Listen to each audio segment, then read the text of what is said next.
Hey guys, this is Eric Weingartner with Weingartner Racing. It's been a while since I've been able to do a proper Saturday video, so this is what this video will be. It gives updates of what's going on and different things, and just it's not just one thing. So there's many things in there. There's always some technical content and usually some little personal stuff too. And it's not just my face. So I'll show you other stuff that's going on in the shop so you can actually see what I'm talking about instead of just looking at my face.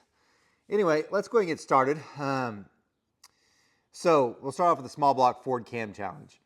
So Gary at Dunsworth Machine Shop, we texted back and forth this week. The engine's ready to be dynoed. So the engine for the small block Ford Cam Challenge is ready to be dynoed. So I'm going to try to be there on Wednesday so we can dyno. We're missing two things, and I realized it after I just got off the phone with him. The distributor and the crank trigger. So what I'm probably going to do is rob the distributor off my 408 small block, was really not mine, but borrowed 408 small block Ford Dyno Mule. But except that one's a crank trigger distributor. So that means I have to go borrow a crank trigger from my guy here locally, the Ring, so that we can dyno that. Although I'm ordering as soon as I get off the phone, I'm going to order from ATEC Summit and hopefully get the distributor. Crank trigger probably will not show up, but the distributor should be there that just plugs into the MSD box for sure by Tuesday, Wednesday at the latest, which we're dyno Wednesday, so hopefully it's there Tuesday. So we'll be able to have that. I'm ordering the crank trigger too. Problem is it's coming from Georgia, so that's like an extra day or so deal. I might see how much. No, there's just no cheaper way around it. But anyway, that's where that's at. So hopefully Wednesday, no matter what, because I'm going to steal a crank trigger just to use it to break it in and dyno. I know you're like, what cam's in it? This is a me mistake problem. Daniel Powell sent in a cam for me just to do the initial one with. I never took a picture of the cam card. I looked at it, I know I did, but I can't remember what it is. So Daniel, if you're watching this, just put it in the comments because the cam's actually there at Dunsworth, which is 2 hours away. Otherwise, I'd take a picture and put it in, drop it in the folder. It will be in the folder once I go there Wednesday because I'll be able to take a picture and stuff. I can't remember what it is to save my life. However, I do want to temper expectations because I know some of you think this engine's going to make ungodly amounts of power. Like some of you like 720, 750. If it makes 7, I'll be pretty surprised. This is 11.2 compression ratio. And even though the heads move quite a bit of air, the intake's great and everything, and there's a bunch of great cams, that dyno is really, really tight. And let me tell you why I'm telling you, I'm tipping your expectations. Let's look at all the small blocks that I've done on that dyno, whether it be Ford, LS, and even small block Chevy. And the total number that have made 700 horsepower, these are the combinations. So the first one was a 421 small block Chevy. Now that one was 11.5 to 1, and that one did make 700 horsepower, but it had a tunnel ram, so it's a little bit of an advantage. Had my Dragon Slayers on it, it's a pretty good combination. That was a really, really good deal. So good it was like, wow, it's pretty amazing. That's one. Another one was a guy's nitrous motor that had a raised runner 23-degree head, small block Chevy steel, and that one made over 700. Total nitrous steel engine though. And then a couple months ago, we had another one that made 700 horsepower, and that was also a nitrous engine, but also like 13.5 to 1. So, and I'm talking about 700 meaning like 701, 707. The 421 I think made 717 though, which is really good for a pump gas steel. We look at the LS now. So the LS now makes, I think it's 717 or 712.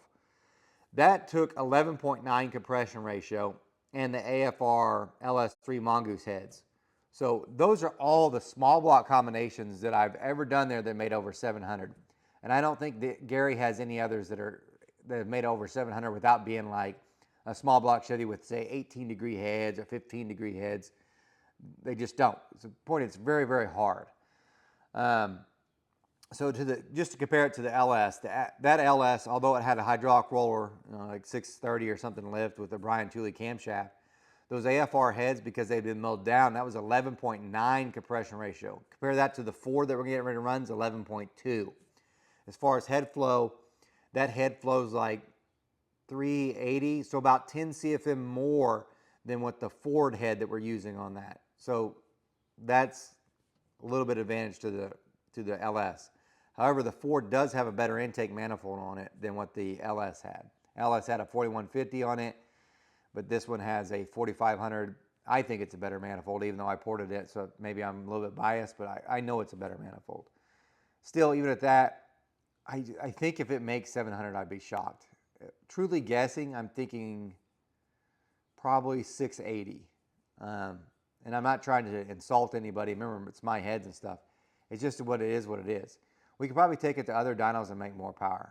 I'm saying all that and then watch it make like a 720 right off the bat.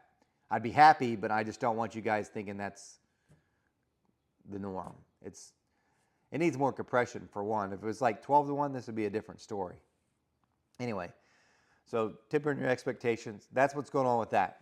Now, other stuff that's been working on, the shop's been just crazy busy, and that's the reason why I haven't put out any quality videos. I'm really making a conscious effort to make this somewhat good, so bear with me, but the shop is just so busy, I just got to get stuff done. It seems like every week there's some customer that needs stuff done this week, and they've been waiting a while, so it's totally understandable, but time has not been on my side. But the next technical video you will see probably on Monday will be these. This is a set of these trick flow double humps, which you have seen on the channel before if you watch long enough. Did an as cast one. Well, guess what? A customer ordered the CNC ported one, so I'm going to compare it. That's what this one is, I believe. Yep, the CNC ported ones. I'm going to compare those to the as cast ones, so you can see the difference in flow numbers and see if it's worth it. And we'll go through some of the stuff with that. Also, that's the major technical video that's on Monday.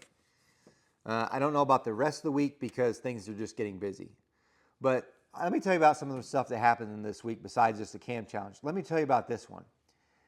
A customer had ordered from me a set of AFR 220 heads. Now, one of my major customers, he deals in nothing but Fords. That's all he does is Fords.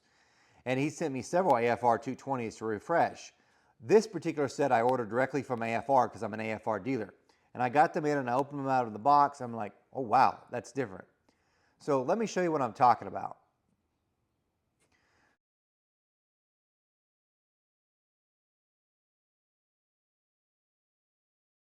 What you see here, the intake port is the same as what it was before, but the big difference, and this may affect several of you that are like, oh, okay, the exhaust port.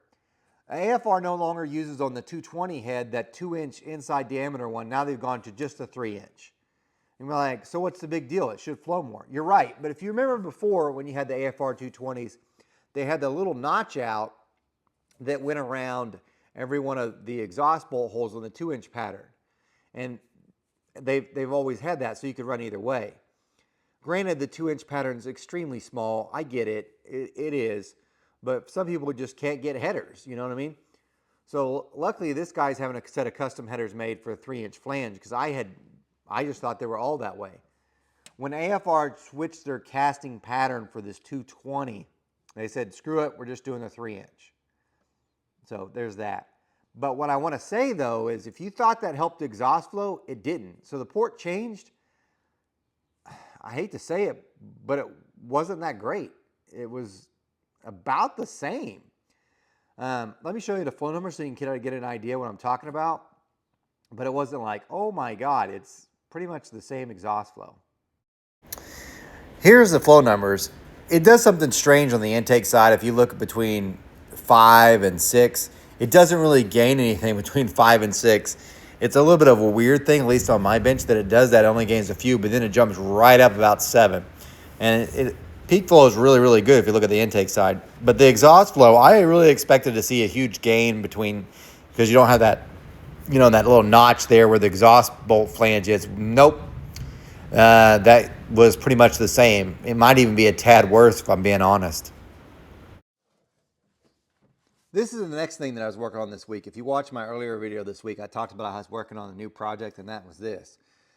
This is the ProMax small bore LS3 head, and I'm trying to get it ready to go. So I made a port so this could be digitized so I can have a CNC program for this head, because I really think because of its chamber size, this has probably one of the better potentials, especially on the NA side, to make power. As far as boost, I think it will too. So granted, the large bore with the bigger valve probably has some advantages, but I am going to try to test it against it. I think NA, I've already can answer that question. I think these better NA for sure. But I'm going to do some more dyno testing with this. So after it gets digitized and stuff, I'm going to dyno test first before I start trying to sell sets. I know so many people just put out a head or develop something that never gets dyno tested against anything else, and they're like, oh, it's the best ever. No dyno test. So I want to be like able to give some real data to go with it whenever I put it out. But I really do think this is going to be the ticket right here. I guess we'll see though. Anyway, I'm going to go with the 45-degree seat one. I still have to flow the exhaust. You're like, what do you mean it's finished and you haven't even flowed it? Because it's exactly what I want. So whatever it does on the bench is just for records. Anyway, that's it. That for this. It's a cool project. There's other CNC heads that are coming up too. So I was hoping they'd be here this week, but they probably will be here next week. I've got a brand new program for a small block Chevy in the 230cc range. It'll be more of an economical head for me. And then also, Chris Straub just finished digitizing my Brodix DN9 head for a big block Chevy. That's a big head. Should make some really good power. Will it be the best DN9 head ever? No. I actually made it somewhat small so it could work on like a 582 type engines. So anyway, that hopefully I could show you maybe next week when it comes in. But there's some other programs I'm trying to develop too, just because I got to find more time. I don't have as much time to grind in the grinding room from assembling heads and doing valve jobs and whatnot. So that's what this is. Anyway, let's go on to other stuff. I thought it might be beneficial to go over the next round of dyno tests that will take place. So after the cam challenge is over, the next dyno test that's probably going to take place is for the big block Chevy. My 540 big block Chevy dyno mule. If you're new to the channel, I've got several dyno mules I use to just test stuff, one being a 540. I need to finish porting the ProMax 317 heads, put that back on there, because I want to test these 3 manifolds.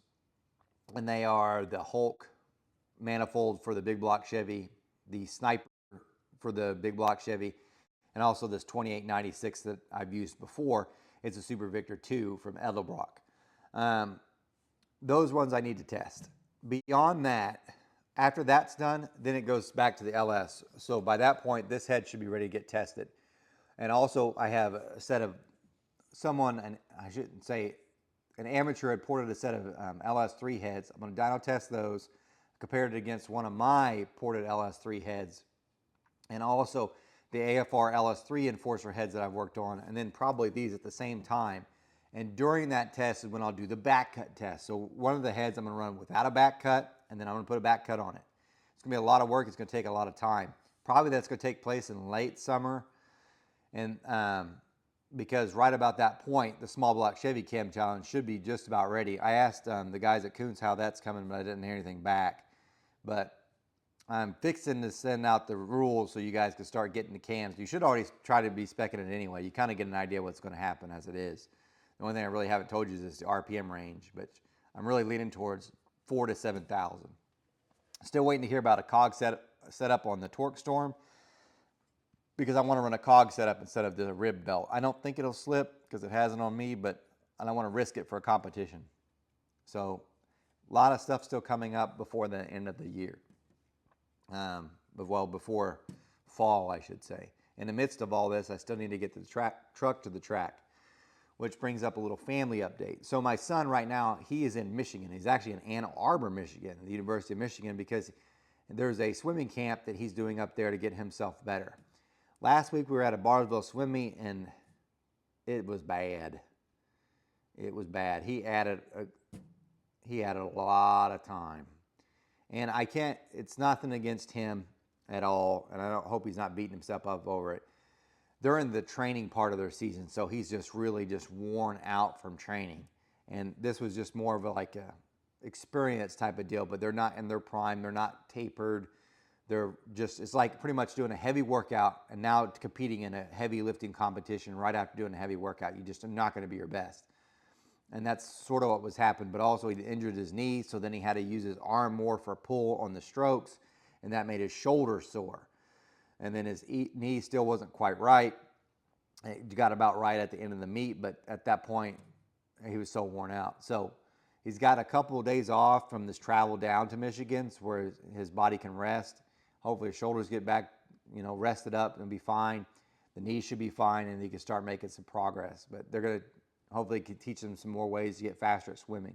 Because in July, we are going down to his college for his freshman orientation, so he can get used to that. Also in July, he has the club state swim meet, which is going to be big for him. He really wants to make his best times there, and typically he does.